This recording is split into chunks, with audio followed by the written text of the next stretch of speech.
అదే RTV app వార్తల్ని క్షణాల్లో చదివే అవకాశం ఉంటుంది. ఒక న్యూస్ పేపర్, ఒక టెలివిజన్ ఛానల్ మీ చేతుల్లో ఎప్పుడూ ఉంటాయి. సార్, ఈ మధ్య కాలంలో మత కలహాలు, మత విద్వేషాలు, ఒక మతం గురించి కించపరుస్తూ మాట్లాడుతూ చాలామంది ఈ మధ్యన మాట్లాడుతున్నారు.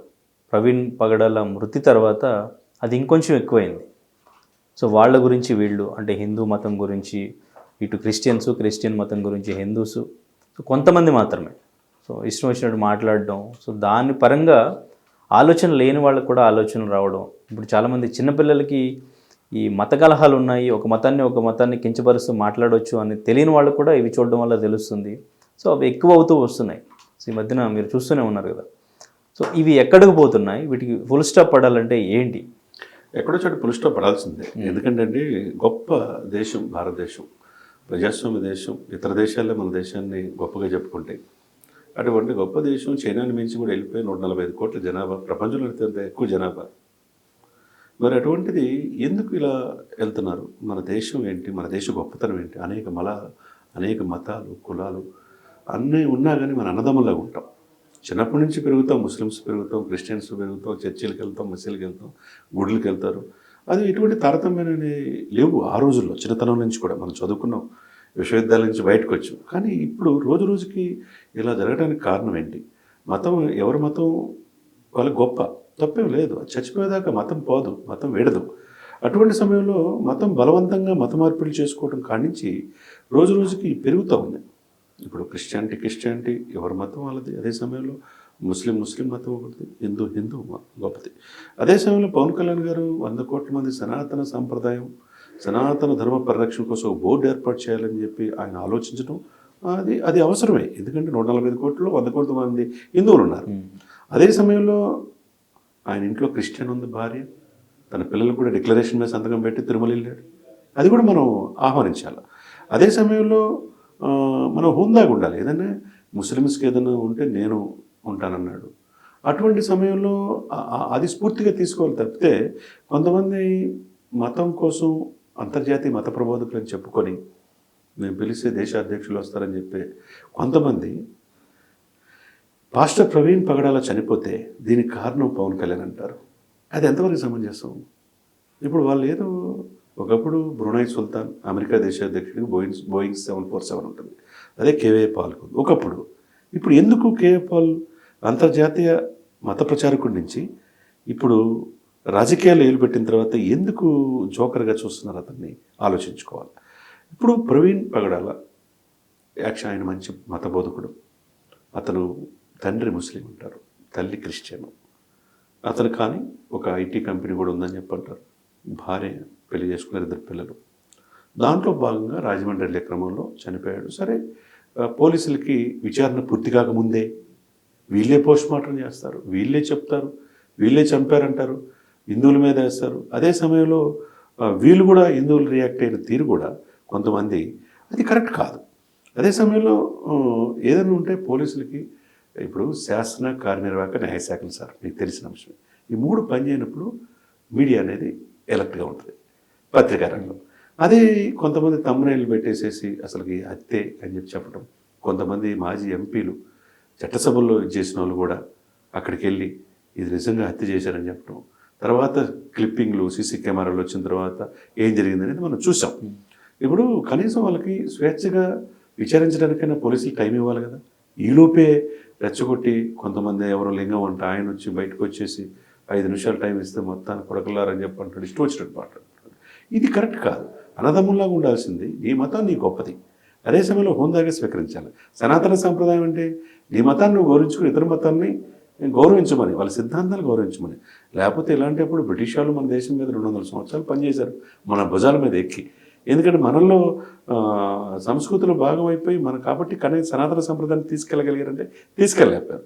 గుడులు మాత్రం ధ్వంసం చేశారు, మసీదులు కట్టగలిగారు.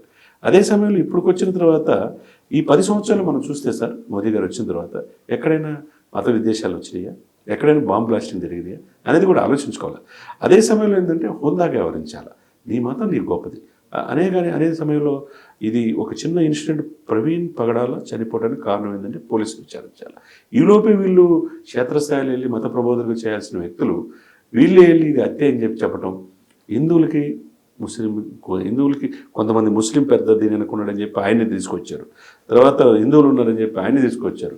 ఈ కేఏ పాళ్ళు, హర్షకుమార్ లాంటి వాళ్ళు, వీళ్ళు విఘ్నులు, ఇటువంటి వ్యక్తులు కూడా దీన్ని అంటే దీన్ని ఏమంటారు, కుహనా లౌకికవాదులు అనాలా, రాజకీయ లబ్ధి అనాలా, ఎందుకు ఇలా పెంచి పోషించి కులాల మధ్య మతాల మధ్య చుచ్చుపెడితే ఇటువంటి గొప్ప లౌకిక రాజ్యం సార్. 2 సంవత్సరాల 11 నెలల 18 రోజులు కష్టపడి రాశారు డాక్టర్ బిఆర్ అంబేద్కర్. అన్ని మతాలను గౌరవించమన్నారు. తన మతం నీకు గొప్పది కావచ్చు, ఇతర మతాలు కించపరిచే హక్కు నీకు లేదు. భావప్రకటన స్వేచ్ఛ ఉంది రాజ్యాంగం ప్రకారం. ఆర్టికల్ 14, ఆర్టికల్ 21, ఆర్టికల్ 17 ఉంటుంది. Right to freedom of expression everywhere in India, right to speech. కానీ ఇతర మతాలని, ఇతరుల మనోభావాలు దెబ్బతినే విధంగా మీరు చేయకూడదు. కాబట్టి ఇది రోజు రోజుకి ఎక్కువ అవుతుంది. ఎక్కడో చోట ఆ పెద్దలు, మత పెద్దలు, అది క్రిస్టియానిటీ కావచ్చు, ముస్లిమ్స్ కావచ్చు, హిందువులు కావచ్చు, మత పెద్దలతో జోక్యం చేసుకొని దీన్ని ఎక్కడో చోట కట్టడేయాల్సిందే. లేకపోతే రోజు రోజుకి ప్రతి ఒక్కళ్ళు మీడియాలోకి వెళ్ళి మాట్లాడి దీన్ని ఏదో హైప్ క్రియేట్ చేసుకొని మతాల మధ్య, కులాల మధ్య చిచ్చు పెట్టుకుంటా పోతే ఇప్పుడు ఇంత దేశ ప్రపంచంలోనే 145 కోట్ల మంది జనాభా, రేపు పరిస్థితి ఏంటి అంటే ఇప్పుడు యుద్ధాలు దేనికో ఇక్కడే స్టార్ట్ అవుతుంది. దీన్ని ఎక్కడో చోట కట్టడి వేయకపోతే రాష్ట్రాల ముఖ్యమంత్రులు కావచ్చు, లేకపోతే మత పెద్దలు కావచ్చు, చొరవ తీసుకొని మనమంతా ఒకటే అని ఆ లౌకిక భావం ఏదైతే తీసుకొచ్చినప్పుడే ఇది ఎక్కడో చోట ఫుల్ స్టాప్ పడాలి. పడకపోతే మీరు అన్నట్టు చిన్నతనంలోనే పిల్లలకి ఏమి తెలియని సమయంలో నేను నా కులం ఏంటో నాకు తెలియదు. నేను యూనివర్సిటీకి వెళ్ళేదాకా, అక్కడ సర్టిఫికెట్ చేసుకునేదాకా అప్పుడు తెలిసింది. ఆ తర్వాత నా మతం అంటే ఈ చిన్నప్పటి నుంచి అందరితో కలిసి పెరిగాం కాబట్టి ఏమి తేడా అనిపించదు. కాబట్టి ఇప్పుడు నేను చర్చికి వెళ్ళొచ్చు, నేను ముస్లిం ఫ్రెండ్స్ ఉంటారు, కానీ వాళ్ళు తక్కువ చేయకూడదు కదా, తక్కువ చేసి మాట్లాడే హక్కు నాకెక్కడది. కాబట్టి చిన్నతనంలోనూ వాళ్ళకి ఇన్కల్కులేట్ అంటే చొప్పించటం. ఈ మత ప్రబోధకులు ఎవరైతే ఉన్నారో తెలిసి తెలియని వయసులో 10th క్లాస్ చదువుకుంటాడు, ఇంటర్ చదువుకుంటాడు, మంచి ఉజ్వలమైన భవిష్యత్తు ఉంటుంది. రేపు భవిష్యత్తు అంతా భారతదేశ భవిష్యత్తు యువతదే అని అబ్దుల్ కలాం గారు అని చెప్తారు.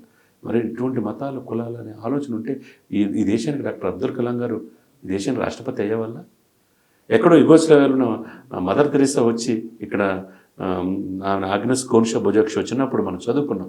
కలకట్టాలో నిర్మల ఉదయాన్ని స్థాపించి కుష్ఠవ్యాధి కోసం మన దేశం కానీ వచ్చి ఇక్కడ పనిచేయలేదా? అనేక మంది చారిటీస్ చేస్తారు, ఇప్పటికీ చేస్తారు.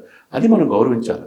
అదే సమయంలో ఈ మత ప్రబోధకులు కూడా మాట్లాడేటప్పుడు మనమంతా ఒకటైన భావన వీళ్ళు కలిగినప్పుడే మన నెక్స్ట్ జనరేషన్కి మంచి దేశాన్ని, మంచి స్వతంత్రాన్ని మనం ఇవ్వాలే తప్పితే ఇలాంటి కులాలు, మతాల మధ్య విద్వేషం కలగజేస్తే నెక్స్ట్ భవిష్యత్తు మీ బిడ్డలకి ఏం సంకేతాలు ఇస్తారనేది వీళ్ళు ఆలోచించుకోవాల్సిన అవసరం నేటి పరిస్థితులు బట్టి అర్థమవుతుంది. ఓకే.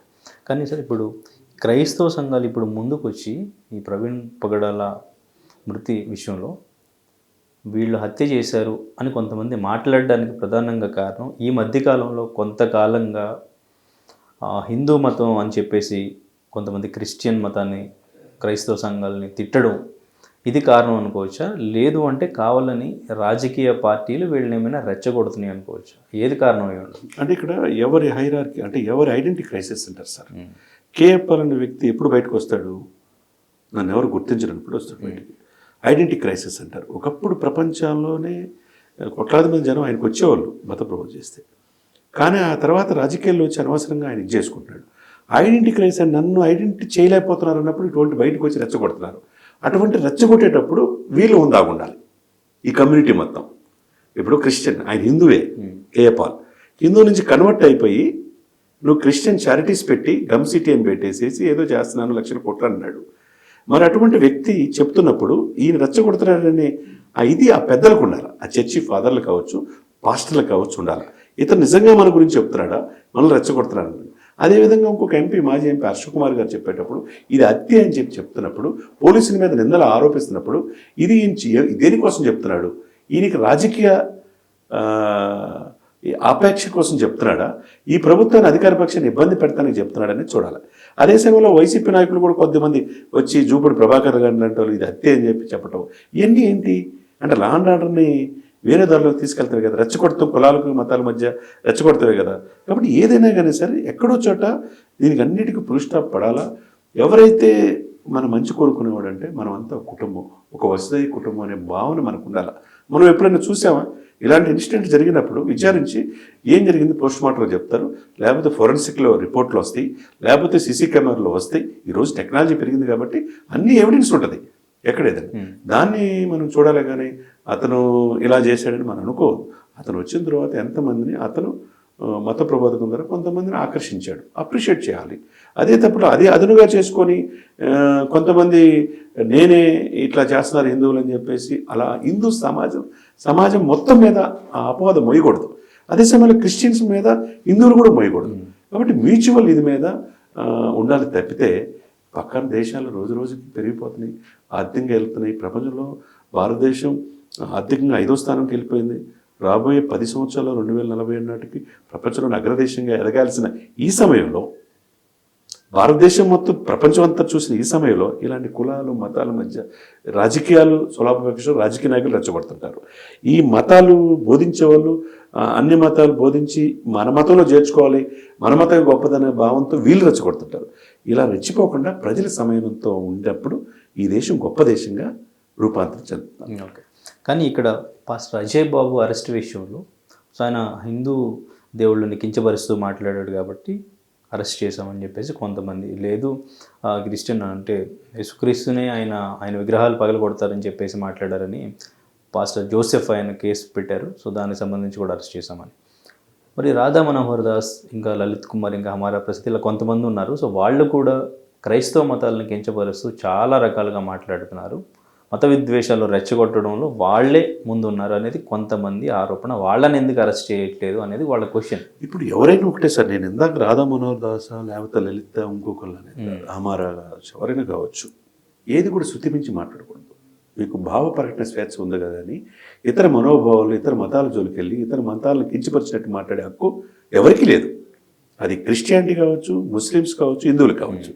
ఇది మొత్తం ఒక కుటుంబంగా ఉన్నప్పుడు ఈ దేశం గొప్పతనం, ఈ దేశం కంటే మనం గొప్పవాళ్ళం కాదు, ఈ దేశాన్ని మనకేమిచ్చిందనే కాకుండా ఈ దేశానికి మనం ఏం చేయాలి, మన బిడ్డల భవిష్యత్తు ఏంటి, ఈ దేశం ఆర్థికంగా ఎలా ఎదగాలి, మన బిడ్డలు ఉద్యోగాలు చేసుకోవాలి, మంచి గాలి పీల్చుకోవాలి, మంచి వాతావరణంలో ఉండాలని భావనతో వీళ్ళు ఉండాలి తప్పితే ఈ రెచ్చగొట్టే వాళ్ళు, ఇందాక కూడా నేను చెప్పా, ఎవరైనా రెచ్చగొట్టినా రెచ్చిపోకుండా వీళ్ళు ఎందుకు వీళ్ళ సులభాపేక్ష కోసం, వీళ్ళ ఎదుగుదల కోసం, వీళ్ళ ఐడెంటిటీ క్రైసిస్ కోసం మీడియాలో కొంతమంది వచ్చేసి రెచ్చగొట్టి చేస్తే దానివల్ల ఎవరు బలైపోతారు? నెక్స్ట్ జనరేషన్ మన బిడ్డల భవిష్యత్తు ఏందని కూడా ఆలోచించుకోవాలి.